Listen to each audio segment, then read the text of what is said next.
अच्छा जी, part 2 start हो गया। अब जी इधर ले आए कोई नहीं, फटाफट इधर ले आए। क्या हुआ जी? बिजली चली गई है, ये नहीं पूछा क्या हुआ जी। तीसरा ऑप्शन है हमारे पास, वो ऑप्शन क्या है, हम इसको सेपरेट फाइनेंशियल स्टेटमेंट पे अब रखने लगे हैं इक्विटी में। ठीक है, चलें, अब बिजली तो आ ही गई है, चलते हैं फिर उधर ही। इन्वेस्टमेंट इन एसोसिएट्स, अगर हम सेपरेट फाइनेंशियल स्टेटमेंट्स में इक्विटी मेथड पर रखना चाहते हैं इसको, लेजर बनेगा, ये बेसिकली वही आपकी वर्किंग 7 बनेगी। अब थोड़ी सी ज़रा जगह बचाते हुए चलते हैं। तो इन्वेस्टमेंट इन ए आ गया, तो इन्वेस्टमेंट डेबिट कैश क्रेडिट, यहाँ पे कॉस्ट लिखा करते थे, बल्कि आपको याद हो तो कॉस्ट लिखा करते थे, वो कॉस्ट लिख दूँ, कॉस्ट लिख दूँ, सही है, ये भी सही है, ठीक। अब ये जनाब आपकी पहली एंट्री आ गई, इन्वेस्टमेंट इन एसोसिएट डेबिट, यानी ये एंट्री तो जो मर्जी कर लें यही होनी है। ठीक है, अच्छा, अब उसके बाद हम क्या करते थे, हम इन्वेस्टमेंट को ग्रो करा देते थे। किससे ग्रो कराते थे, कुछ याद हो तो? जो पोस्ट आरी होती थी, ऐसे ही है, पोस्ट आरी या पोस्ट पैट भी चलता था, ये पहला सवाल है तो पैट, यानी हम एसोसिएट के प्रॉफिट का पूरा शेयर ले लिया करते थे। अब देखो, जब मैं कॉस्ट पे चल रहा था, स्टेप बाय स्टेप चलते हैं, जब मैं कॉस्ट पे चल रहा था तो मुझे कॉस्ट मिल चाहिए थी और बस डिविडेंड चाहिए था। ठीक है, जब मैं फेयर वैल्यू मॉडल पे आया तो मुझे कॉस्ट भी चाहिए थी, मुझे ईयर एंड वाली फेयर वैल्यू भी चाहिए थी और मुझे डिविडेंड भी चाहिए था। FVTPL में ये हुआ था, ऐसे ही है, बोलो। अब जब मैं आया फेयर वैल्यू मॉडल पे तो कॉस्ट तो इनिशियली मुझे चाहिए ही थी, ऐसे तो नजर ही नहीं आएगा यार, ये लो, कॉस्ट भी चाहिए मुझे, कॉस्ट भी चाहिए मुझे डिविडेंड भी चाहिए, फेयर वैल्यू नहीं चाहिए मुझे, लेकिन प्रॉफिट चाहिए। तो share of profit from associate 10 million total profit है, हमारा शेयर इसमें 30% है, तो हम इसकी एंट्री किया करते थे, investment in associate debit share of profit. देखो पीएनएल के फेस पे ये नजर आना है, share of profit from associate credit, याद आ रहा है कुछ? तो ये कितने से हुआ करता था जी, वो ₹10 मिलियन टोटल प्रॉफिट है हमारा, उसमें शेयर कितना है, कितना? ठीक है जी, तो अब इसकी एंट्री क्या पड़ी, investment debit share of profit from A, ये क्रेडिट हुआ। और ये क्रेडिट कहां होता है, ये पीएनएल के फेस पे होता है ना बेटा, ये पीएनएल के फेस पे चला जाता था। यानी इक्विटी मेथड क्या था, पीएनएल के फेस पे एक ये वाला लाइन आइटम और बैलेंस शीट के फेस पे एक इन्वेस्टमेंट इन एसोसिएट का लाइन आइटम, वही सेपरेट में हो जाएगा।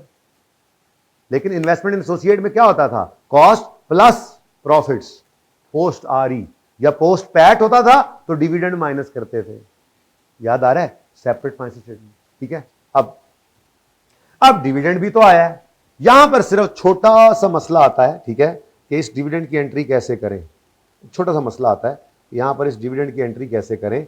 तो भाई डिविडेंड की एंट्री वैसे तो होती है cash debit dividend income credit, cash debit dividend income credit, लेकिन अब मसला क्या है, डिविडेंड है प्रॉफिट्स में से डिस्ट्रीब्यूशन, और प्रॉफिट्स तो सारे के सारे हम ऑलरेडी इन्वेस्टमेंट में ऐड कर चुके हैं, जैसे जैसे मैंने स्पेशल केस वाला इन्वेस्टमेंट वाला लेजर बनवाया था वैसे ही।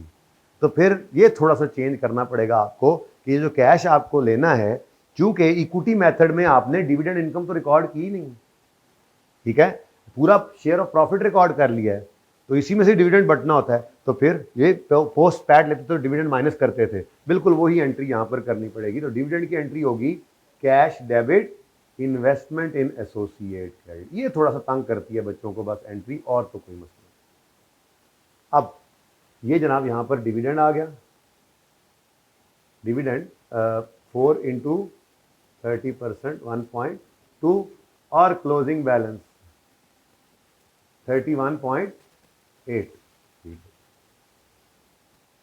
पीएनएल के अंदर आपको क्या नजर आएगा, fair value gain, fair value को लिफ्ट ही नहीं कराई। अच्छा, डिविडेंड इनकम नहीं, पूरा ही प्रॉफिट का शेयर, तो share of profit from A, from associate, एक ये नज़र आएगा पूरा 3, और उसके बाद बैलेंस शीट के अंदर आपको इन्वेस्टमेंट इन एसोसिएट नज़र आएगी, लेकिन ये आपको ना तो कॉस्ट पे नज़र आएगी ना आपको फेयर वैल्यू पे नज़र आएगी, बल्कि ये इक्विटी मेथड के तहत नज़र आएगी, जिसमें आपने प्रॉफिट्स इसी में ऐड, पोस्ट आ रही एक तरह से ऐड किए होते हैं, ठीक है। तो इन्वेस्टमेंट इन एसोसिएट ये आपके ऊपर वर्किंग से, यानी ये इक्विटी मेथड के तहत आएगी, ठीक है। कितना 31.8, जिससे बैलेंस शीट में आपके कंसोलिडेटेड बैलेंस शीट में चीज़ें जाती थी, आज सेपरेट में भी आ गई, ठीक है। नोट फरमाइए, ये सारा कुछ आपके पास यहाँ पे अवेलेबल होगा इंशाअल्लाह, ये देखें,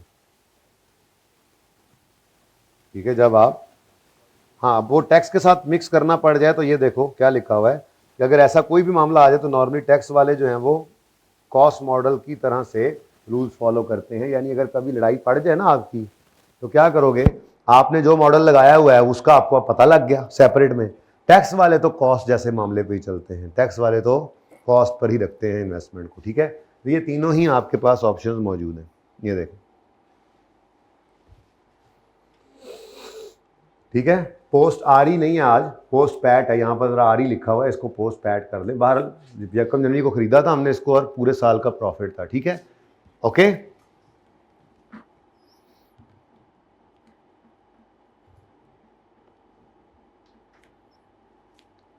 चलें जी, अब काम शुरू करें फिर हैं। IFRS 9 पे आए ज़रा।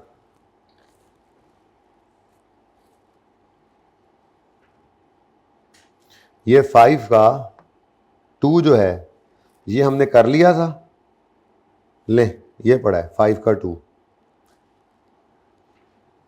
पास पेपर, कौन से चला आ रहा है 5 का 2, ये तस्वीर ऐसे खींची थी, ऐसे ही है। अब 5 का 1 यहाँ ना हो तो अच्छा नहीं लगेगा, 2 इधर पड़ा 1 उधर बोर्ड पे करें, मेरे ख्याल में इसको यहीं पे कर लेते हैं, ठीक है। यहाँ से अब मैं 2 कर लिया है, 2 को मिटा देता हूँ, ठीक है, और 2 को 1 को उस जगह पे कर लेते हैं, वाइटो करता हूँ मैं। 6वां तो सारा सवाल हो गया था ना, चलो फिर इसको मिटा ही देते हैं, बल्कि ये बेचारा पड़ा रहे, इसको क्यों मिटा रहा हूँ, सारा ही मिटा देते हैं हमने तो वाइट मार्कर ही फेरना है, वाइट मार्कर, हम यहां से काम शुरू कर दो भाई।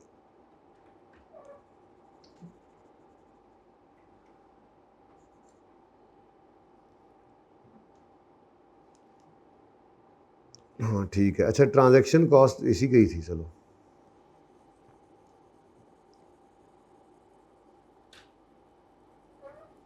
चलो जी पढ़ना शुरू कर दें। अब आपके पास हैंडआउट्स मौजूद हैं, अब ऐसे ना करें, पास पेपर 5 का 1 पढ़ना शुरू कर दें। आज आपको समझ लग जाएगी कि ये उस वक्त क्यों छोड़ा गया था। असल में पहले इक्विटी मेथड का पढ़ना ज़रूरी है, कंसोलिडेशन में पक्का हो जाता है, फिर ये बताना कि सेपरेट फाइनेंशियल स्टेटमेंट्स में ये ऑप्शंस मौजूद हैं, ये तो फिर बाद की बात होती है। तो ये एक पॉइंट इस वजह से हमारा रह सा गया था थोड़ा सा, हमें तो ज़रूरत पड़ने पे बाकी भी मिटा लेंगे।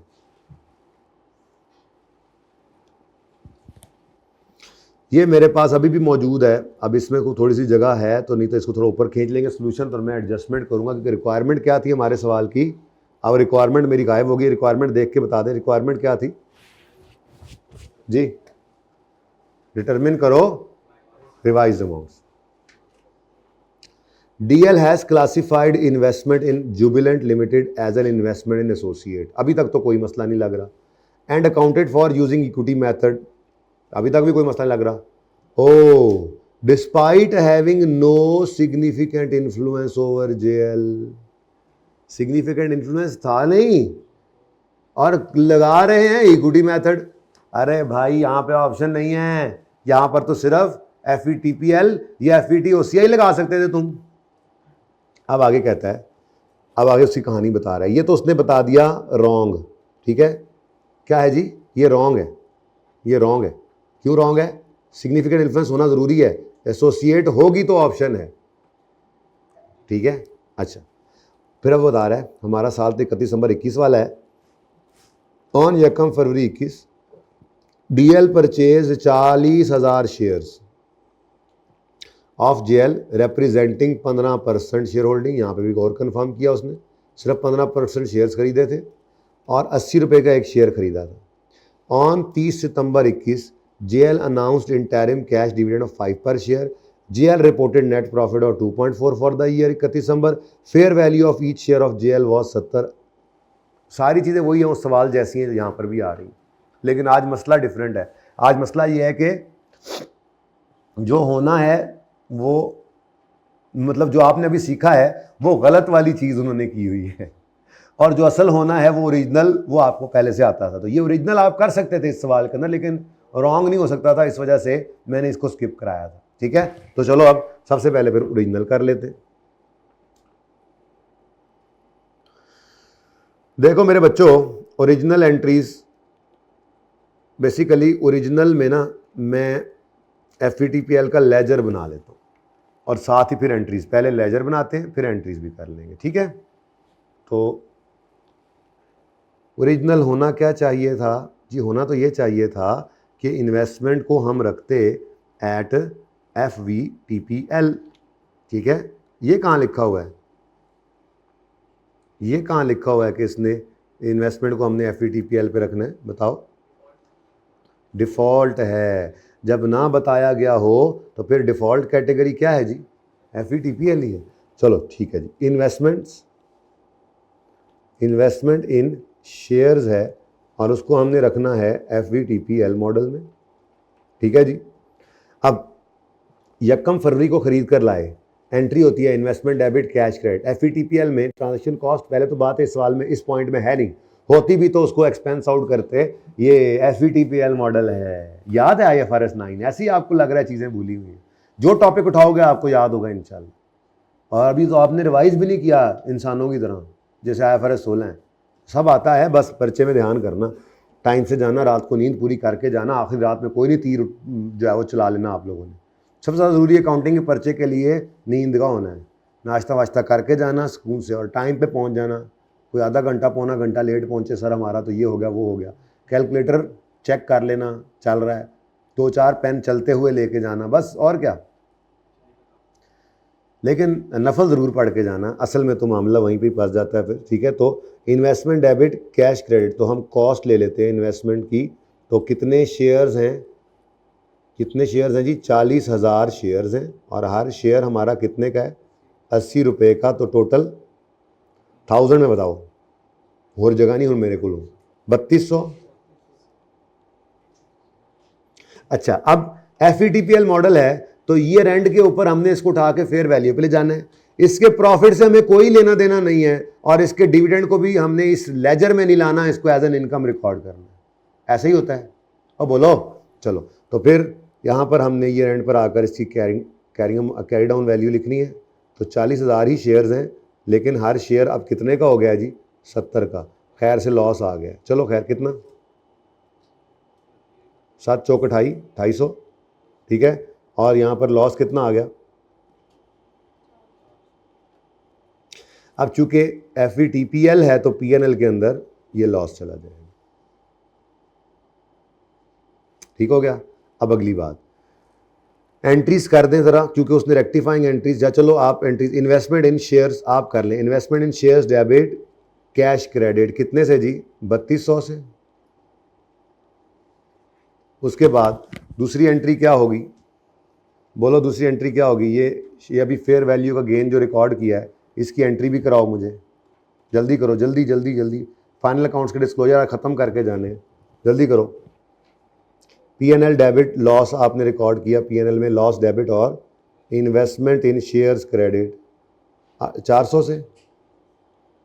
ठीक है, और उसके बाद आखिर में डिविडेंड की एंट्री होनी है, cash debit dividend income credit. तो PNL के अंदर डिविडेंड इनकम क्रेडिट होनी है।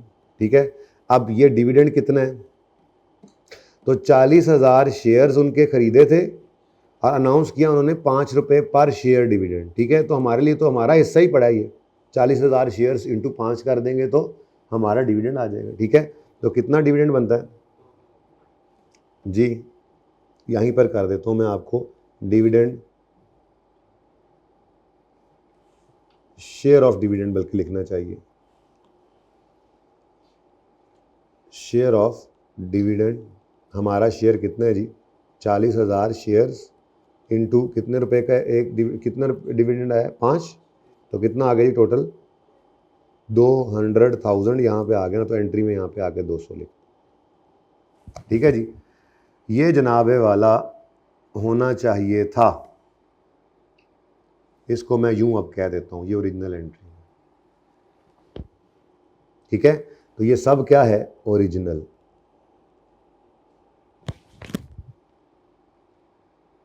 अच्छा जी, अब उन्होंने क्या चवल मारी है,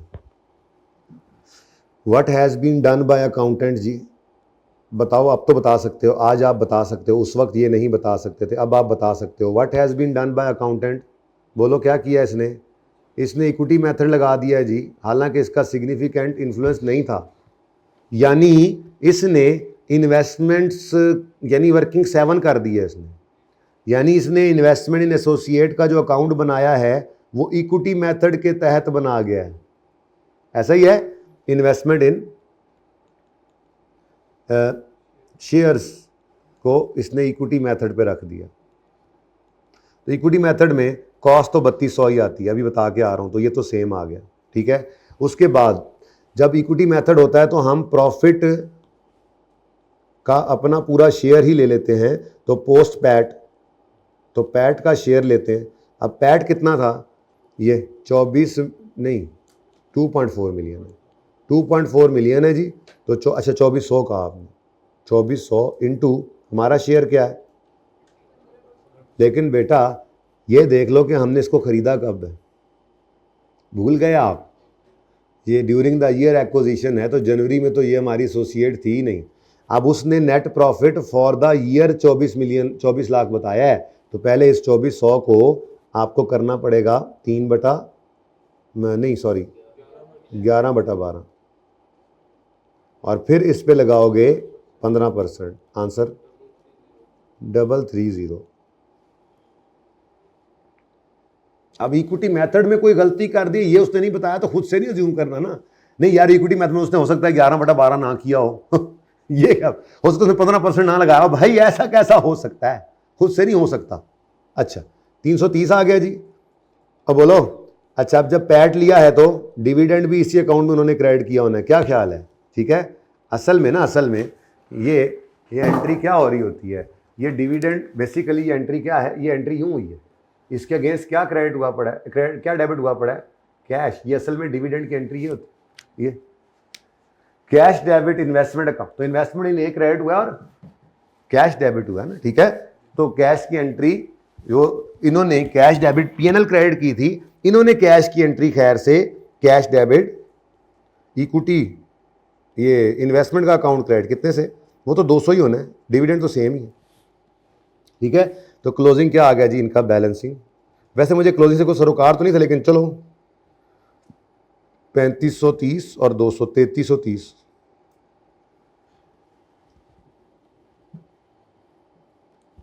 हाँ जी, बात समझ में आती है, और बोलो, ये उन्होंने कर रखा है, अब इसको एंट्रीज की फॉर्म में भी तो हमने बताना ही है ना जी। ठीक है, तो एंट्रीज की फॉर्म में इसको बताने की कोशिश करते हैं जी।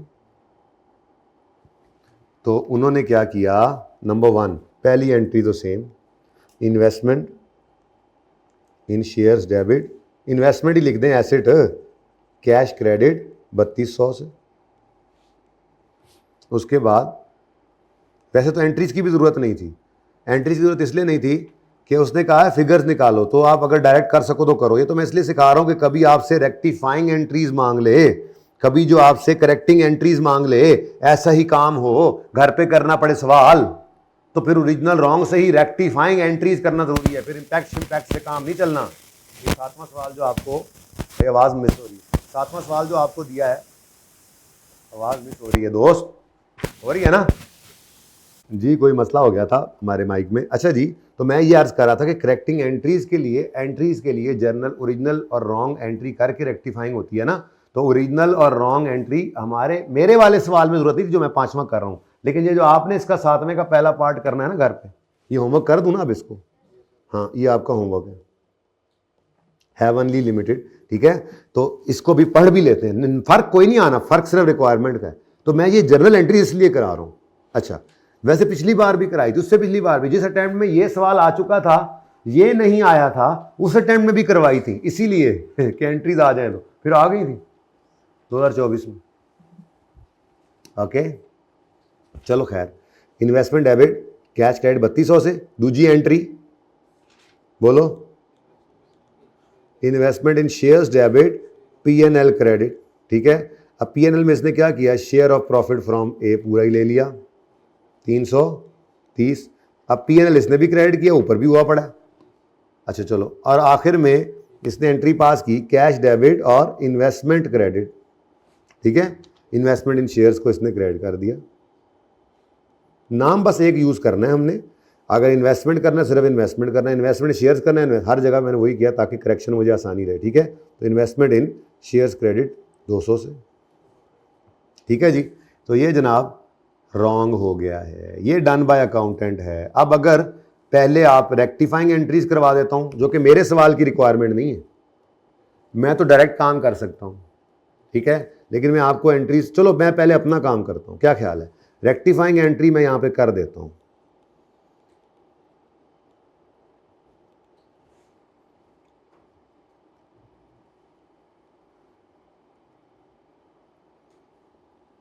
रेक्टिफाइंग एंट्रीज मैं भी आपको कर देता हूं, लेकिन फिलहाल हम वो जैसे ये काम किया था, ये लायबिलिटी को पकड़ा, प्लस है माइनस है करके इतना होना चाहिए था, इतना हो गया, इस तरह करके इम्पैक्ट निकालते हैं, ठीक है। चलो, अब इधर लड़ाई किसकी पड़ी हुई है ज़्यादा, investment investment investment investment investment तो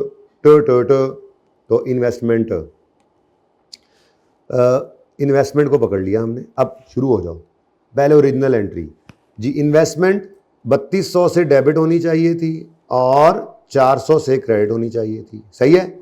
यानी नेट में इन्वेस्टमेंट को क्या होना चाहिए था, बोलो 2800 से प्लस डेबिट होना चाहिए था, ठीक है। अब दूसरा इंपैक्ट लेते हैं, इन्वेस्टमेंट 3200 से डेबिट हुई, फिर माशाल्लाह 330 से डेबिट हुई, फिर माशाल्लाह 200 से क्रेडिट हुई, तो नेट में हुआ क्या, फिर 3330 से डेबिट। लो जी, अब आपके सामने एक ओरिजिनल चीज पड़ी है, ठीक है, और एक रॉन्ग। ओरिजिनल क्या है, 2800, ये होना चाहिए था। रॉन्ग क्या है, 3300, ये हो गया। तो होना चाहिए था इन्वेस्टमेंट को 2800 से डेबिट, हो गई है इन्वेस्टमेंट, सॉरी इन्वेस्टमेंट हो गई है 3300 से डेबिट, तो इसको फिर कुछ क्रेडिट करना पड़ेगा। क्या करना पड़ेगा, कितने से क्रेडिट करना पड़ेगा जी, तो ये मैं आया, ये मैंने आकर इसको ही उठा लेते हैं, यार हमें मसला प्यार है ना, कितने इंपैक्ट्स आने ने, तो ये मैंने आकर सारा सोल्यूशन ऊपर कर दिया ऐसे। और अब मैं आप लोगों को ये एडजस्टमेंट अपनी 1 करके दिखा रहा हूं। तो एडजस्टमेंट 1 के अंदर सबसे पहले green house effect, investment financial, ये फाइनेंशियल एसेट होता है वैसे तो, ठीक है, इन्वेस्टमेंट ही लिख देता हूं, ठीक है। इन्वेस्टमेंट 3300 माइनस 2800, इन्वेस्टमेंट 3300 पे पड़ी है, मैं अपनी रिक्वायरमेंट पूरी कर रहा हूं, फिर आपकी एंट्री भी कर देता हूं। आपको अगले सवाल में एंट्री करनी है, एंट्री ज्यादा आसान लगती है आपको वैसे बाय द वे, खैर एंट्री करके भी ये काम हो सकता है। तो इन्वेस्टमेंट इन शेयर्स जी, इन्वेस्टमेंट इन शेयर्स 3330, ऐसे ही है, बोलो माइनस 2800। अभी तो देखो मैं कहना ये चाह रहा हूं, इन्वेस्टमेंट 2800 से डेबिट होनी चाहिए थी ना, गलती से क्या हुई पड़ी है 3300 से डेबिट, तो इन्वेस्टमेंट को क्या करना पड़ेगा, कम। कितने से कम, इन दोनों का डिफरेंस। अब इन्वेस्टमेंट एसेट्स में पड़ी होगी कितने से, 530 से इसको कम कर लो, कोई मसला, बोलो। अगली बात, अगली चीज अब क्या पकड़ेंगे हम, पीएनएल को पकड़ो। दूसरी चीज पीएनएल में यहां पे बहुत हिटें पड़ रही थी, ये पीएनएल ये ते पीएनएल वो ते पीएनएल वो ते, बस 3 इंपैक्ट है।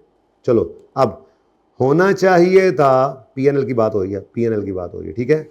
होना चाहिए था पीएनएल डेबिट मतलब मैं माइनस कहूंगा, कम प्रॉफिट, डेबिट का मतलब कम होता है ना, प्रॉफिट पे इंपैक्ट। होना चाहिए था पीएनएल 400 से डेबिट और फिर 200 से क्रेडिट, यानी कि नेट में पीएनएल होना चाहिए था 200 से डेबिट, ऐसा ही है, कम प्रॉफिट को कम करना चाहिए था हमें 200 से, लेकिन ऊपर कोई इंपैक्ट नहीं है, डायरेक्ट ही आ रहा है, रॉन्ग के अंदर एक ही 100 सुनार की 330 से क्या हो गया, उल्टा क्रेडिट ही कर दिया। पहली बार बड़े दिनों बाद आया उल्टा, करना था पीएनएल को 200 से कम, उल्टा पीएनएल को 330 से बढ़ा दिया। ये क्या किया?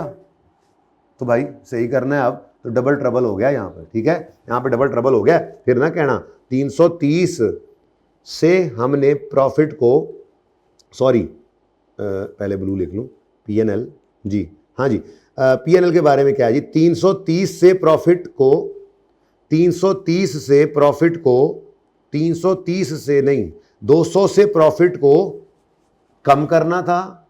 एक तो ये कम ना किया, तो फिर इसको कम करना, ये रह गया -200, कम कर लिया, ठीक है, और उल्टा 330 से बढ़ा दिया। तो अब इस बढ़े हुए को भी क्या करना है, कम। तो ये इस तरह से, ये भी -300, तो जी -530। और कुछ रह गया हो तो बताओ, सारा कुछ तो हाईलाइट हो गया है।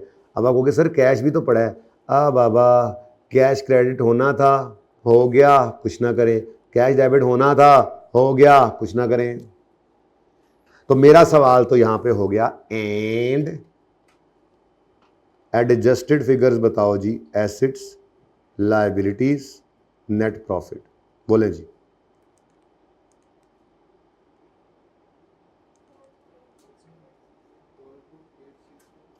फोर टू 862 122 13 हैं, आगे 4। चलो अब ये आपने चेक कर लेना, एडजस्टेड फिगर्स ये आपकी निकल आएंगी, लेकिन अब आपको रेक्टिफाइंग एंट्री भी करा दूंगा। ये एडजस्टेड बैलेंसेस आ गए, ठीक है जी। देखो कितने महीने लग गए हमें ये सवाल करते हुए, कितनी मेहनत हम करते हैं, एक सवाल कई महीने में किया हमने। अच्छा, अब अगली बात, रेक्टिफाइंग एंट्रीज करनी हो तो बेटा तो बड़ा आसान काम है, मुश्किल नहीं है, यहीं से ही हो जाती है जो नीचे आपने सारा काम किया है। लेकिन चलो हम 1 बाय 1 करते हैं। इन्वेस्टमेंट को 32 और 400 माइनस करके हमने बोला इन्वेस्टमेंट को 2800 से डेबिट होना चाहिए था, पर इन्वेस्टमेंट जो है वो ये डेबिट हो गई हैं 3300 से, तो इन्वेस्टमेंट को क्या कर दें, क्रेडिट। इन्वेस्टमेंट इन शेयर्स को क्रेडिट कर दिया। कितने से क्रेडिट करना है जी? जी अब यहाँ पे लिखेंगे ना, यहाँ पे तो लिखेंगे 3330 माइनस, यही तो लिखना है हमने, -20 जी, कितना, उसके बाद कैलकुलेटर पकड़ा आपने, पीएनएल को डेबिट करना था और क्रेडिट करना था, यानी पीएनएल को नेट में ओरिजिनली 200 से डेबिट करना था, लेकिन पीएनएल को कर गए हैं 330 से क्रेडिट, डबल ट्रबल। तो फिर पीएनएल को एक तो जो डेबिट करना था वो नहीं किया, तो वो डेबिट करें, कितना था वही कर दो ना 200। पीएनएल को 200 से डेबिट करना था, नहीं किया, मैं डेबिट साइड पे लिखा हुआ ना, अब ये ज़्यादा आसान है, ठीक है, डेबिट। दूसरा जो क्रेडिट नहीं किया था उसको सही करने के लिए भी डेबिट करो, तो 530, कहानी खत्म। यही वो इम्पैक्ट इधर भी नज़र आ रहा है, तो एंट्रीज भी मांग सकता था, ठीक है। तो ये एक तो ज़रा आप इसको बाद में, पहले ये ज़रा 1 मिनट कहीं पे लिखने देना मुझे, ये कौन सा सवाल है, पास पेपर 5 का point number 1, page number 740 volume 1।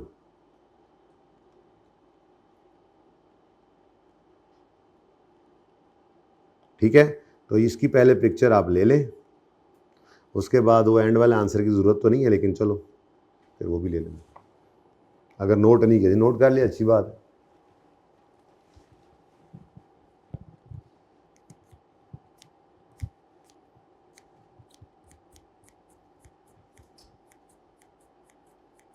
हाँ जी, सही है। इसका सोल्यूशन तो नहीं लेना आप लोगों ने, इसका पिक्चर तो नहीं लेनी, वो तो नहीं है वैसे, लेकिन लेनी।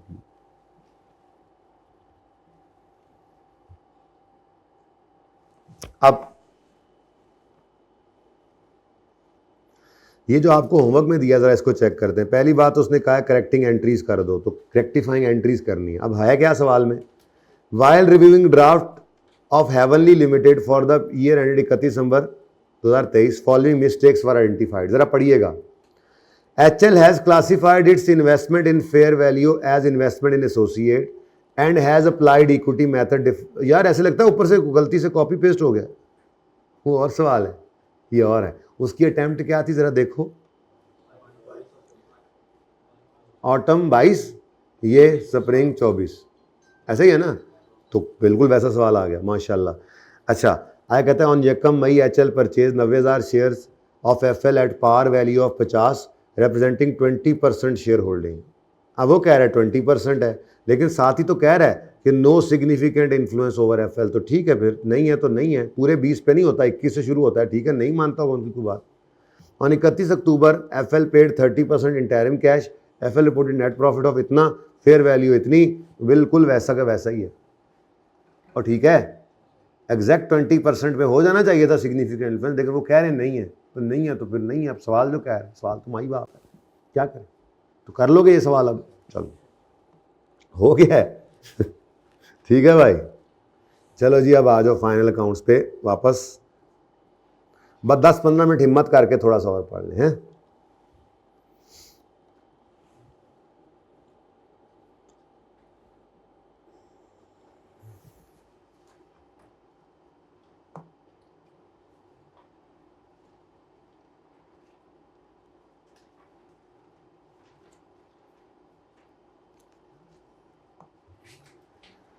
अच्छा जी, ज़रा मुझे सबक तो सुना दें अपना। सबक आपको एक याद कराया था, वो सबक तो सुना दें ज़रा।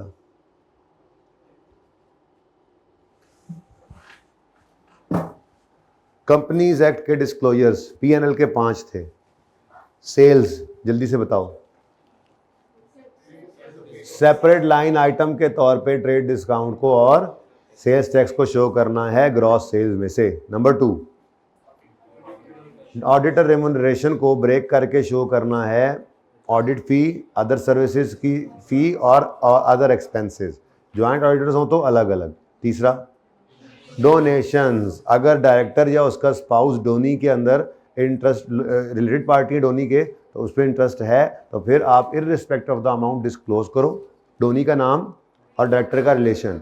अगर ऐसा नहीं है तो जनरल रूल क्या है, अपने सारे टोटल डोनेशन जो बैलेंस शीट में नज़र आ रहे हैं आपके, सॉरी इनकम स्टेटमेंट में नज़र आ रहे हैं, टोटल अमाउंट ऑफ डोनेशन उसका 10% लो, और 1 मिलियन इन दोनों में से जो हायर है वो थ्रेशोल्ड है, वो या उसके बराबर है, उससे ऊपर जो डोनेशन है वो नाम वाला होना चाहिए, डिस्क्लोज करो, बाकी नहीं।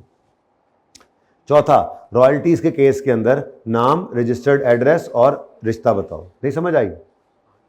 अच्छा, और आखिर में था, हाँ, चीफ एग्जेक्टिव, डायरेक्टर्स और एग्जेक्टिव्स के बारे में बताओ सेपरेटली, कितने नंबर ऑफ पर्सन्स हैं ये, फी, मैनेजेरियल रेम्यूनरेशन, अदर ये retirement benefits, other perquisites, reimbursable expenses और एनी अदर एक्सपेंसेस। और अगर परक्विजिट्स इन काइंड हैं तो फिर उनकी नेचर भी बताओ, और कोशिश करके उसकी एस्टिमेटेड फेयर वैल्यू भी बताओ। ये कहाँ लिखे हुए हैं? ये 596 से 598 तक है। ज़रा माजरत, मैंने ये पहले पढ़ाया था तो मैंने लिख भी पहले दिया है, वैसे तरतीब के अंदर ये आगे पीछे, ठीक हो गया। उसके बाद एसेट्स से बैलेंस शीट के डिस्क्लोजर्स थे, तो सबसे पहले बैलेंस शीट के डिस्क्लोजर्स के अंदर वो सन्ड्री रिक्वायरमेंट्स भी थी। चलो वो आपको तो याद है ना, कोई बात नहीं है जी। क्या थी जी? रिवेल सरप्लस को, कैश एंड बैंक को, अनक्लेम्ड अनपेड डिविडेंड को, लॉन्ग टर्म डिपॉजिट्स को, इनको जो है वो सेपरेटली फेस पे शो करना है। फिर फिक्स एसेट शुरू हुआ था, तो फिक्स एसेट्स के बारे में 4 चीज़ें थी। ये भाई एक ही बार तस्वीर ले लेना, अभी बताता हूँ, अभी ये भी रहते हैं, ठीक है। यहाँ से ये रह गए हैं बस, 1 2 3 4 5, ठीक है। ये अभी पढ़ा के फिर छुट्टी दे दूंगा इंशाल्लाह, ओके। वैसे सोचा तो बहुत कुछ हुआ था, लेकिन अब क्या कर सकते हैं, ठीक है, क्या कर सकते हैं। अच्छा सुने अच्छा, फिक्स एसेट के बारे में ज़रा सबक रिवाइज कर लेना। अब फिक्स एसेट के बारे में 4 चीज़ें बतानी है। नंबर 1, अगर आपने कंपनी के पैसे से कोई प्रॉपर्टी खरीदी है, वो आपके नाम में नहीं हुई या आपके कब्ज़े में नहीं है या दोनों नहीं है, तो ये फैक्ट बताओ, वजह बताओ, जिसके नाम है वो बताओ, और उसकी एस्टीमेट, उसकी वैल्यू फेयर वैल्यू वो बताओ, ठीक है। आई थिंक था, नहीं था तो मैं माजरत चाहता हूँ, आपने तो लिखा हुआ है। दूसरी बात, लीज होल्ड और फ्री होल्ड को अलग करो। तीसरी बात, फोर्स सेल वैल्यू बताओ रीवैल्यू केस में। चौथी बात, अगर डिस्पोजल ड्यूरिंग द ईयर सारे के सारे जो है मिलाकर उनकी बुक वैल्यू 5 मिलियन से ज़्यादा है तो हर उस इंडिविजुअल डिस्पोजल की 5 बातें बतानी है जिसकी 5 लाख से ऊपर बुक वैल्यू है। नाम, पहले cost, book value, cell proceed, gain loss, नाम जिसको बेचा, रिश्ता उसके साथ क्या, किस मोड से, और एक और था पर्टिकुलर बायर, ठीक है। फिर उसके साथ रिलेशन, ये रहता था ना रिलेशन, ये मैंने नहीं बोला था, ठीक है, बड़ा इंपॉर्टेंट है जी। रिश्ता बताओ, थर्ड पार्टी याद नहीं है, इकबाल प्लांट मशीनरी खरीद के ले गया था और वो शेफैन को हमने कार दी थी, मुझे अच्छी तरह याद है, कहते तो खोल देता हूँ मैं, हाँ, याद ना हो, अभी भी याद ना हो। अच्छा, उसके बाद फिक्स एसेट खत्म हो गए थे। लॉन्ग टर्म लोन एडवांसेस के अंदर 2 चीज़ें थी, ठीक है। ये मैं आपको अपना सबक सुना रहा हूँ, आपने मुझे नहीं सुनाया अभी तक, आपके नोट्स मैंने चेक करने, अब वो मौका आ गया, खत्म होने वाले हैं, ठीक है, वेरी गुड। अच्छा, फ़ायदा हुआ ना नोट्स बनाने से, अब ज़िंदगी में इन किताबों को खोल के नहीं पढ़ना पड़ेगा, अपने नोट्स को ओपन करोगे सब, और दिमाग के अंदर वो सवाल बनाना भी आता है आपको, और वो दिमाग के अंदर पॉइंट्स भी बैठे हुए हैं। तो चीज़ों को समराइज़ करना सीखें भाई। बाकी तो फाइनल अकाउंट के सवाल आपको पता ही है, अल्लाह अल्लाह करके पूरे होते हैं, जो बड़े बड़े आते हैं वो भी हो ही जाते हैं पूरे, खैर चले छोड़े। अच्छा, ये संडे आपने तबाही फेर देनी है, पढ़ के तबाही फेर देनी है, ठीक है ना। एक पास पेपर करना है फाइनल अकाउंट्स का भी। 15 मिनट पहले छुट्टी दे रहा हूं इसी खुशी में, ठीक है। अच्छा चलें, सॉरी, सबक मैं 5:15 छुट्टी दे रहा हूं, हालांकि मेरी नीयत 5:30 की थी, तो देखो 15 मिनट पहले छुट्टी दे रहा हूं ना, अपनी नीयत से 15 मिनट पहले छुट्टी दे रहा हूं, इसलिए वो जो आखिरी पास पेपर था वो अब आप कर सकते हैं। मैं मुबारक देना चाह रहा था आपको। ओए final long term loan advances में 2 तरह के थे, एक डायरेक्टर्स वाला लोन, पर्पस बताओ, रेकंसिलिएशन बताओ, नॉन आर्म लेंथ पे नहीं है, नॉन आर्म लेंथ है तो डिस्क्लोज करो। उसके बाद एसोसिएट्स और रिलेटेड पार्टीज के वाले के बारे में रेकंसिलिएशन नहीं थी, लेकिन चीज़ें ज़्यादा सी, नाम बताओ, पर्पस बताओ, कलेक्ट्रल बताओ, और मैक्सिमम एग्रीगेट अमाउंट बताओ, और प्रोविजन बताओ, और राइट ऑफ। आप लोगों को पढ़ा के याद हुआ है मुझे, और 6 महीने में मैं एक ही बार पढ़ाता हूँ, तो आप लोगों के पास अभी भी मौका है कि आप मेरे से ज़्यादा अच्छा याद कर सकते हो, क्योंकि आपने तो 3-4 रिविजन्स करनी है, ठीक है। अच्छा, उसके बाद करंट एसेट्स में आए थे, तो वो ट्रेड डेट्स, रिश्तेदारों वाला मसला था, वो हमने नोट भी बनाया था, BL SL, याद आ रहा है। तो भाई अगर आपने अपने एसोसिएट से, रिलेटेड पार्टी से कोई रिसीव करने हैं पैसे, तो उसके बारे में क्या बताना था आपने, उनका नाम, उनके साथ रिश्ता, सिक्योर्ड है या अनसिक्योर्ड है ये बताना था, और मैक्सिमम एग्रीगेट अमाउंट बतानी थी। मुझे अब भूल गया, सचमुच मुझे भूल गया, ओपन कर लो और मुझे बताओ, ठीक है। ओपन ना करो, दिमाग को ओपन करो और बताओ। हाँ जी, ये 4 बातें मैंने बोला, नाम बताओ, मैक्सिमम एग्रीगेट अमाउंट बताओ, और प्रोविजन राइट ऑफ बताओ, और पास ड्यू, हाँ ये मुझे भूल गया था, पास ड्यू वाला मुझे भूल गया था, ये बता दो, ठीक है। अच्छा, उसके बाद यहीं पर एक और चीज़ भी थी, वो इसमें मैंने लिखी नहीं है माजरत, लेकिन आपको पता है, हाँ, जो करंट एसेट्स में ही कुछ ऐसे रिसीवेबल्स हैं जो आपके ने करने हैं अपने एम्प्लॉइज से रिसीव, लेकिन वो एम्प्लॉइज को आपने दिए हैं एज पर HR पॉलिसी, या आपके सप्लायर्स से रिसीवेबल हैं, तो ये तो ट्रेडिंग एक्टिविटी होगी और वो HR पॉलिसी होगी, इनको डिस्क्लोज मत करो। लेकिन अगर किसी एम्प्लॉइज को अगेंस्ट HR पॉलिसी लोन दिया है, या किसी हमसाये को लोन दिया, मैंने हमसाया याद करने के लिए कहा था कि जो ना तो आपका एम्प्लॉई है ना आपका सप्लायर है, तो फिर कोई और है, अदर वो उसने अदर लिखा, हमने कहा हमसाये को दिया है या एम्प्लॉई को अगेंस्ट HR पॉलिसी दिया, और वो 1 मिलियन से ऊपर है, तो नाम बताओ उस बंदे का, और टर्म्स बताओ, और कोलैटरल को रखा है नहीं रखा, ठीक है। अच्छा, उसके बाद फिर शुरू हो गए थे ये इक्विटी शेयर कैपिटल का हमने नोट बनाया था, जिसके अंदर पहली बात लिखी थी उसने कि रिजर्व्स को अलग रखना, खैर वो तो उसकी बात, शेयर कैपिटल का नोट बनाया था हमने, जिसके अंदर हमने कहा था कि आपने शेयर्स के बारे में बताना है, कितने बोनस के अगेंस्ट, कितने बोनस शेयर्स हैं, कितने अगेंस्ट कैश हैं, और कितने इन काइंड किसी चीज़ के लिए। लेकिन इन काइंड वाले का फिर नीचे पर्पस बताया था, और एक लाइन याद करवाई थी कि बता दो हर शेयर को 1 वोट AGM में मिलता है, और हर शेयर को वेरिएबल रिटर्न मिलता है, ठीक हो गया। उसके बाद ये तो बहुत ही आसान थे, ठीक है। नॉन करंट लायबिलिटी में सिर्फ ये लिखा हुआ था कि लोन बैंकों वाले और लोन रिश्तेदारों वाले, डायरेक्टर्स और एसोसिएट्स के अलग अलग शो करो। करंट लायबिलिटीज में गए थे तो बस ये बताया था, मुझे याद आ रहा है, प्रोविडेंट फंड और अदर एक्रूअल्स को अलग शो करो, एक बात ये। दूसरी बात फिर बैंक वाले लोन और रिश्तेदारों वाले लोन अलग शो कर, ठीक है। सिक्योर्ड अनसिक्योर्ड की पाबंदी सिर्फ बतानी। अब देखो उसने नोट्स बना लिए, उसको याद है, मुझे नहीं याद, मैंने नोट्स नहीं ना बनाए। मैं तो हर बार पढ़ाता हूँ तो पढ़ाते पढ़ाते जो याद हो जाता है, फिर 6 महीने बाद फिर भूल जाता हूँ, फिर 6 महीने बाद याद आता है दोबारा, ठीक है। तो आपने जिसने नोट्स बना लिए कमाल कर दिया, ठीक है। अच्छा, कंटिजेंसीज एंड कमिटमेंट्स के अंदर मैंने आपको कंटिजेंसी और कमिटमेंट्स का नोट बनाना सिखा दिया था कि इस सवाल में भी कर लेंगे। इसने तो सिर्फ ये बताया था एक केस के बारे में, कि केस के बारे में बता दो कि किसके खिलाफ किस कोर्ट में चल रहा है, क्या वजह हुई है और उसके जो है वो क्या हालत वाक़यात हैं, बस। लेकिन हमने कंटिजेंसीज और कमिटमेंट्स को देखा था। फिर जनरल डिस्क्लोजर्स आए, आपके 584 से 588 नंबर सफ़े तक हैं ये। इनमें हमने देखा प्लांट का क्या बताओ, एड्रेस, लोकेशन। इमूवेबल प्रॉपर्टी के बारे में क्या कहा था जरा बता दो। इसका एरिया भी था, इसका एड्रेस नहीं था, लोकेशन था और पार्टिकुलर्स थे, ऐसे ही है, जरा देखो ऐसे ही है, अब बोलो, देख लो प्लीज। उसके बाद नंबर ऑफ एम्प्लॉइज, एवरेज और ईयर एंड पर, कैपेसिटी टोटल और यूज्ड दोनों बताते थे, ठीक है। लोकल एसोसिएट्स के बारे में उनका नाम बताओ और उनका, ये यूं लिख देना बेहतर है, ये सारा कुछ ही कर लिया था यार आपने, तो कुछ भी नहीं छोड़ा हुआ जी। नाम बताओ और बेसिस ऑफ एसोसिएशन, कि वो आया कि वो आपका डायरेक्टरशिप कॉमन है या शेयर होल्डिंग है उनके अंदर, बता दो। और फॉरेन के बारे में नाम भी बताओ, बेसिस ऑफ एसोसिएशन भी बताओ, और चूंकि ये आपके फॉरेन कजन्स हैं तो इनकी कंट्री ऑफ डोमिसाइल भी बताओ, ठीक है। शेयर होल्डिंग आ गई ना बेसिस ऑफ एसोसिएशन में, एग्रीगेट शेयर होल्डिंग, ठीक है। 4 चीज़ें वहाँ पे लिख लेंगे, अब माफ़ी दे दो थोड़ी सी, ठीक है। वहीं पे जाके अभी देख लेते हैं जी।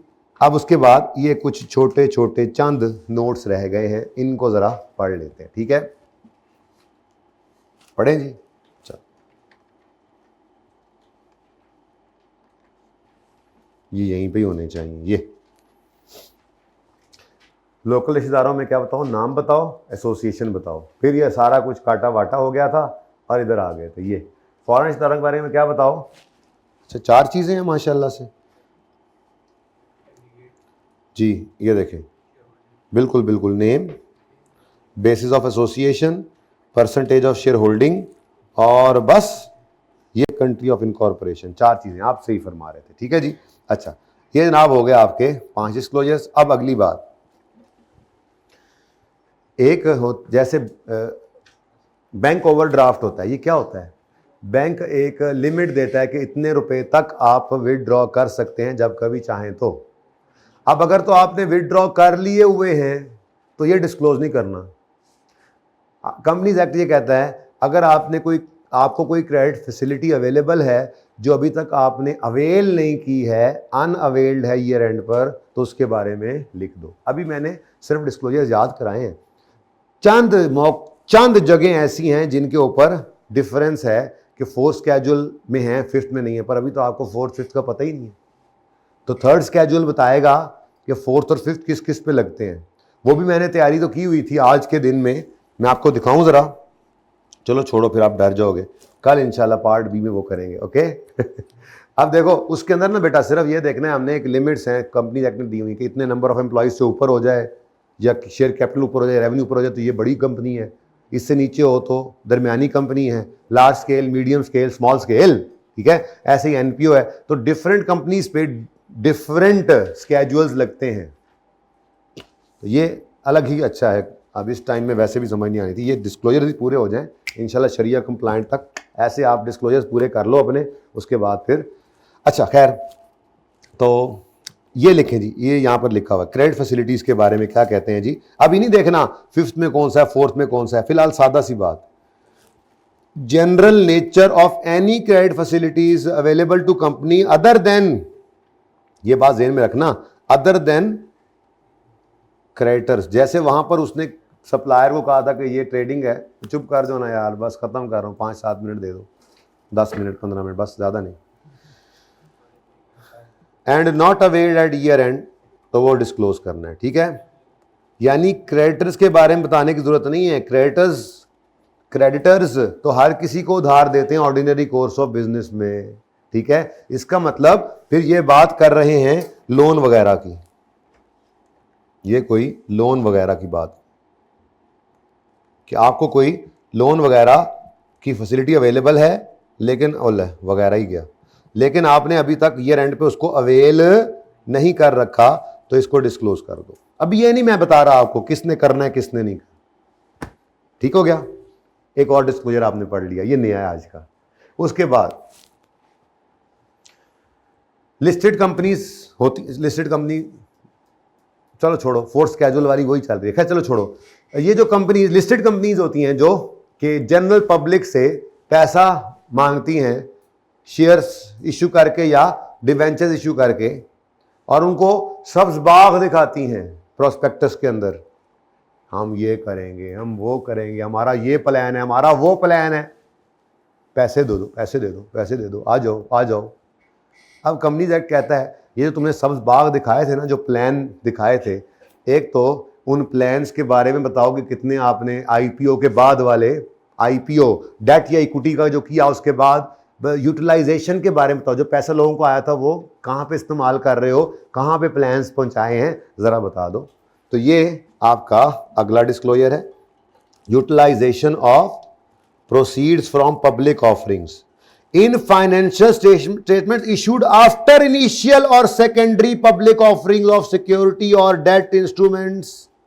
वो फाइनेंशियल स्टेटमेंट्स जो आईपीओ के बाद पहली बार शेयर्स इशू किए थे या डिबेंचर या बाद में कभी किए हैं, लोगों से पैसा जब भी मांगा है, उस पैसे के मांगने के बाद जो फाइनेंशियल स्टेटमेंट्स आपने पब्लिश करनी है, ठीक है, इशू करनी है, तो क्या बताओ, इंप्लीमेंटेशन ऑफ प्लान्स बताओ एज डिस्क्लोज्ड इन प्रॉस्पेक्टस या ऑफरिंग डॉक्यूमेंट के प्लान इंप्लीमेंट होना शुरू हुए हैं with regard to utilisation of proceeds जो कि आपने इकट्ठी की थी, इनको आपने लाजमी बताना है, तब तक बताते रहना है जब तक इंप्लीमेंटेशन ऑफ सारे प्लान्स ना हो जाए।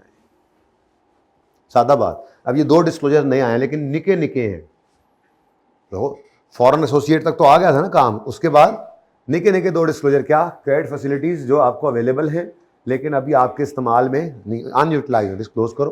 दूसरा, आपने कोई आईपीओ किया, शेयर्स इशू किए या डिवेंचर इशू किए, उसके बाद उससे पैसे इकट्ठे किए, उस इशू के बाद वाली फाइनेंशियल स्टेटमेंट्स के अंदर आप जरा बताइए क्या प्लान इंप्लीमेंट करना शुरू किए रिगार्डिंग यूटिलाइजेशन ऑफ प्रोसीड्स, और ये तब तक बताते रहो जब तक पूरी तरह से ये प्लान इंप्लीमेंट हो ना जाए। लोगों का पैसा है भाई, बताओ, ओके। और उसके बाद 2 आखिरी मुश्किल डिस्क्लोजर्स, जिसमें एक ये है फॉरेन कंपनीज के अंदर, दूसरा ये है, ये कोई मुश्किल नहीं है, लेकिन इनमें से जो ज़रा कम मुश्किल है वो क्या है, अगर कोई फॉरेन ट्रेड डेट्स है, ऊपर जो बात करके आए थे आप करंट एसेट्स के अंदर, वो तो रिश्तेदारों के पीछे लगा हुआ था स्टैंडर्ड।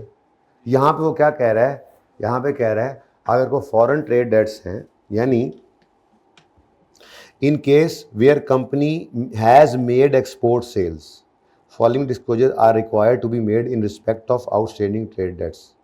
क्या बताओ जी, क्या बताओ, नेम ऑफ कंपनी और अंडरटेकिंग इन केस ऑफ, फिर रिश्तेदारों पीछे पै गए, और नेम ऑफ डिफॉल्टिंग। अच्छा, ये बात पता है क्या है, डेटर्स के बारे में कह रहा है, अगर आपने डेटर्स, आपके कोई एक्सपोर्ट डेटर्स हैं तो नाम किसका बताओ, सिर्फ जानने वालों का,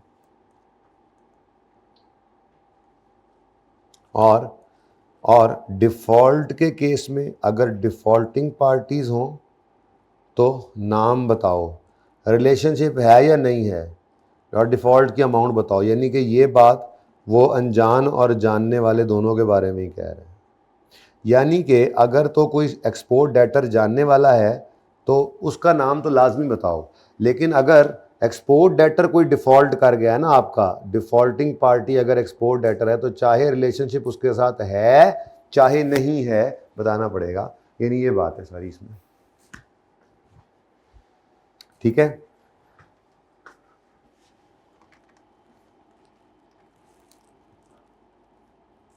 और आपको मैं एक डिस्क्लोजर दिखाने लगा हूं, आपको बहुत पसंद आएगा, पहले मैनू लभते जाए।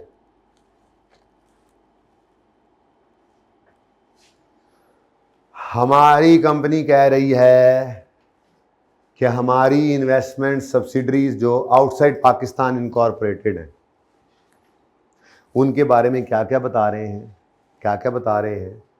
एनीमोनी होल्डिंग सब्सिडरी है, क्या बताया, बेसिस ऑफ, पता नहीं क्या नाम है, मैंने तो ऐसे ही खुद नाम ले लिया, ठीक है, जरा शाम का टाइम हो गया, वैसे ही लेने हैं नाम, ठीक है। किस कंट्री में है, मॉरिशियस में। इफेक्टिव परसेंटेज 100% हमारी है। कंपनी की शेयर होल्डिंग डायरेक्ट है, हमने खुद खरीदी हुई है, किसी के थ्रू नहीं खरीदी है, सब्सिडरी की सब्सिडरी नहीं है। Amount of investment in foreign currency $6 million, और इसको कन्वर्ट करके लोकल करेंसी में बताओ तो 798 मिलियन रुपए। अब ये उस दिन की ईयर एंड की होगी ना, ठीक है। फिर terms and condition for which investment has been made, कोई कंडीशन नहीं है। फिर कोई लिटिगेशन है अगेंस्ट एनेमोनी, नहीं नहीं नहीं, शरीफ कंपनी है। कोई डिफॉल्ट को ब्रीच, नहीं जी नहीं नहीं। अगली बात, फ्लेक्सिबल पैकेजेस कन्वर्टर्स प्रॉपर्टी री लिमिटेड है, ये क्या है जी, सब्सिडरी है। ये कहां है जी, साउथ अफ्रीका में। शेयर होल्डिंग कितनी है, 65-63% है। कैसे, एनेमोनी की बच्चा है ये हमारा बच्चा है, ये उसका बच्चा है, तो पोता हुआ ना, दादा है, हम दादा हैं, ठीक है। तो ये भी क्या है, थ्रू एनेमोन होल्डिंग लिमिटेड, ओके, एनेमोने के थ्रू इसको हमने एक्वायर किया हुआ। इन्वेस्टमेंट, डायरेक्ट इन्वेस्टमेंट है नहीं, एनेमोने की किताबों में जाके देख लो, जो हमारी सब्सिडरी है, हमारी तो डायरेक्ट है नहीं, ठीक है, इसलिए कोई कन्वर्जन भी नहीं है, कोई टर्म्स एंड कंडीशंस इधर भी नहीं है, और डिफॉल्ट फूड कोई नहीं है। और लंका ढाएंगे पैकेजेस लंका प्राइवेट लिमिटेड, ये भी हमारी सब्सिडरी है, ये श्रीलंका में है। डायरेक्टली 80% के करीब इसके शेयर्स हैं हमारे पास, फॉरेन करेंसी में भी रुपीज और लोकल में भी रुपीज, ये क्या चक्कर है। और श्रीलंका की करेंसी भी रुपीज ही है, श्रीलंकन रुपया, इसलिए ये रुपीज श्रीलंकन है, ये रुपीज पाकिस्तानी है, कोई कंडीशन नहीं है और ऐसे भी कोई मसले मसाइल नहीं है। तो ये हमने क्या बताया, ये हमने क्या बताया, ये हमने क्या बताया, ये लोन एडवांसेस या इन्वेस्टमेंट्स जो फॉरेन कंट्रीज में कर रखी हैं उनके बारे में क्या बताना है, basis of association, country, effective percentage, फिर शेयर होल्डिंग अगर डायरेक्ट है या इनडायरेक्ट है, फिर अमाउंट ऑफ इन्वेस्टमेंट फॉरेन में, लोकल में, कोई टर्म्स हैं, कोई लिटिगेशन चल रही है, कोई डिफॉल्ट है, ये 9 बातें हैं, वहां पे जाके देख लो आप। ये एक डिस्क्लोजर, इसको लिख लेना ऐसे ही, ये पढ़ो 587, इसके साथ क्या रेफर किया आपने, पेज नंबर 622 पर note number 27।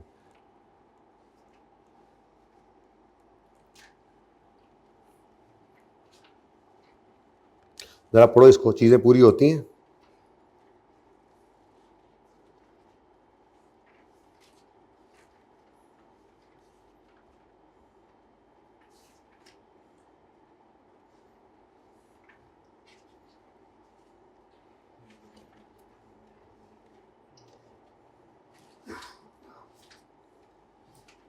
Ji, loan advances investment in foreign companies in case where company has given loans or advances or made investment both short term long term in foreign companies or undertaking, following disclosures are required to be made: name of company or undertaking along with jurisdiction where वो पड़ी है, name and address of beneficial owner, कहीं पे direct बोल रहे थे तो कहीं पे कह रहे थे किसी के थ्रू। बेनिफिशियल ओनर कौन है, इन्वेस्टी का, हम डायरेक्ट या एनेमोने, ठीक है। फिर अमाउंट ऑफ लोन, या लोन भी दिया हुआ है, इन्वेस्टमेंट, ये बात है एसेट, आपने लोन दिया हुआ है वो रिसीवेबल है, फॉरेन करेंसी में फॉरेन कंट्री में कोई बंदा है जिसको लोन दिया हुआ है, ठीक है, या वो उधर इन्वेस्टमेंट की, इसके बारे में बता रहे हैं। Amount of loan investment both in local and foreign, ठीक है। Terms and conditions and period for each loan advances has been made. Amount of return receive, कोई नहीं हुआ होगा, लिखा नहीं हुआ उन्होंने। Detail of all litigation against investee in उस मुल्क में। एनी डिफॉल्ट और ब्रीच, एनी गेन और लॉस ऑन डिस्पोजल, डिस्पोजल होगा नहीं, तो ये दोनों नज़र नहीं आया आपको उस नोट के अंदर, बाकी सारी चीज़ें नज़र आई हैं, ठीक है। और उसके बाद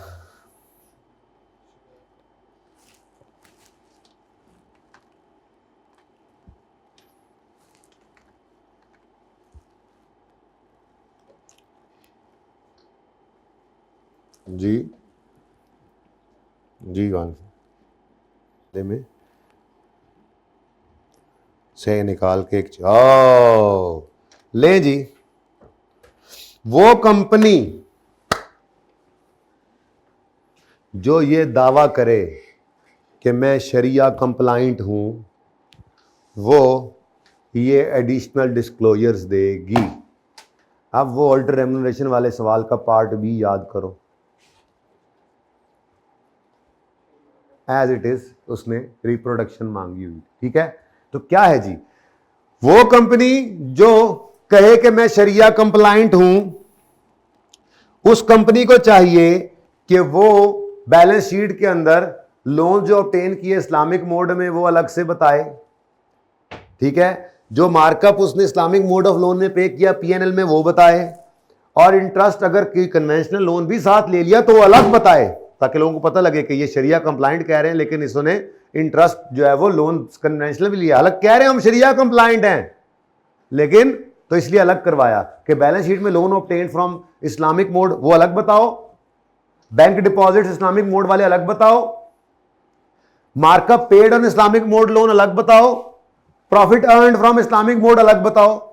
और अगर कोई कन्वेंशनल बैंक से लोन लिया है, उस पर इंटरेस्ट पे किया है, या कोई कन्वेंशनल बैंक में आपने डिपॉजिट किया है, उस पर इंटरेस्ट इनकम अर्न किया है, तो ये पीएनएल में अलग से बताओ। ये तो 6 पॉइंट्स यहां से निकल आए, उन्होंने जो 9 बताए थे 6 तो ये आ गए कितना आसान है। ये बैलेंस शीट में इस्लामिक मोड वाला लोन अलग बताओ, बैलेंस शीट में इस्लामिक मोड वाली इन्वेस्टमेंट अलग बताओ, इनकम स्टेटमेंट में इस्लामिक मोड वाला मार्कअप जो पे किया अलग बताओ, और इनकम अलग बताओ। 4 हो गए। कन्वेंशनल लोन अगर कोई लिया, उस पर इंटरेस्ट पे किया तो पीएनएल में दिखाओ अलग से, और कोई अगर लोन पैसे इन्वेस्ट किए हैं और इनकम कमाई है तो वो भी आप पीएनएल में अलग से शो करो। ये तो हो गए 6 पॉइंट्स। मजीद 3 क्या है, वो कहते हैं, ये चौथा, 5वां और 6वां पॉइंट क्या है, कहते हैं जी बताओ रेवेन्यू आप जो जनरेट कर रहे हो शरिया कंप्लाइंट बिजनेस सेगमेंट से आ रहा है, आप क्या बेचते हो बताओ तो सही, जरा पता लगे हमें। तो डिस्क्लोज करो कि आपने शरिया कंप्लाइंट बिजनेस सेगमेंट से अपना रेवेन्यू कमाया है, इन्वेस्टमेंट्स जो आपने की हैं वो शरिया कंप्लाइंट हैं, उनसे गेन कमाया है, और एक्सचेंज गेन एक्चुअल करेंसी का लिया आपने, कोई और इसके अलावा नहीं काम किया हुआ आपने। ये आपके 9 डिस्क्लोजर्स हैं जिसको एज इट इज उसने मांगे। एक बार वो पढ़ लेना, बाकी याद यहां से करना है, ठीक है। यहां पे आपके डिस्क्लोजर्स एंड हो जाते हैं, ठीक है। तो अब आपका सफा पूरा हो जाना चाहिए जी। 8 वाला भी दिखाते हैं। 8 वाला, अच्छा, जिसमें हमने वो फोटो बनाए हुए थे, जिसमें सारे आ रहे थे, अच्छा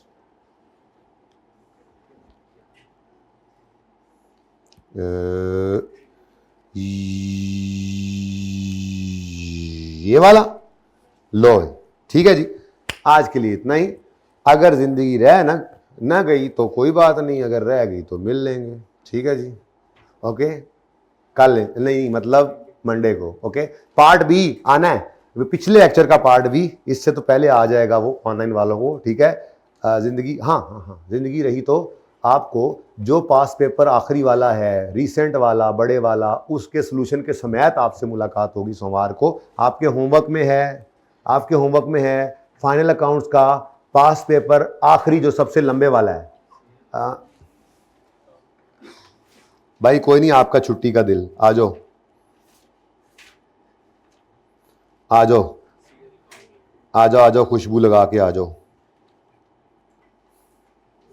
इन्हें साल ला के पहुँचना है। मैनू की है, पेज नंबर ही खोल के बता देता है बंदा, किसी बच्चे को बता ही देता है जी।